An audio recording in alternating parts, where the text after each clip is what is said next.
আল্লাহর কাছে হেদায়েত চাইতে হয় বাপ, আল্লাহর কাছে চাইতে হয়, সিরাতে মুস্তাকিম চাইতে হয়। ইহদিনাস সিরাতাল মুস্তাকিম।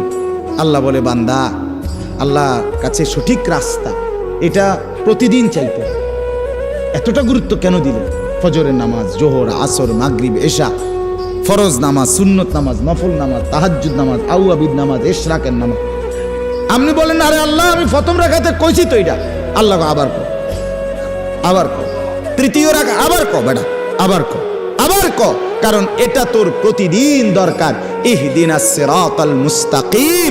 এজন্য আল্লাহ বলে পুরা কোরআন অন্য খান দিয়া, আজকে এদিক দিয়া, কালকে হেদিক দিয়া, এই নামাজে এইখান দিয়া, ওই নামাজে ওইখান দিয়া, এই রাকাতে এইখান দিয়া, ওই রাকাতে ওইখান দিয়া বলতে পারো, কিন্তু সিরাতে মুস্তাকিম প্রত্যেক রাকাতে চাইতে থাকো।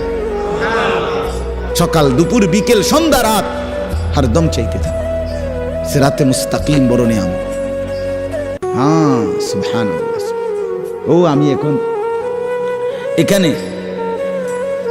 আপনার সূরা ইউনূসের মধ্যে আছে ওয়াল্লাহু ইয়াদউ ইলা দারিস সালাম ওয়া ইয়াহদি মান ইয়াশাউ ইলা সিরাতিম মুস্তাকিম। আল্লাহ বলেন আমি যাকে ইচ্ছে করি তাকেই কেবল আমি সিরাতে মুস্তাকিমের পথ দেখিয়ে থাকি। সিরাতে মুস্তাকিম বড় নিয়ামত বাপ, আল্লাহর কাছে চাইতে হয়।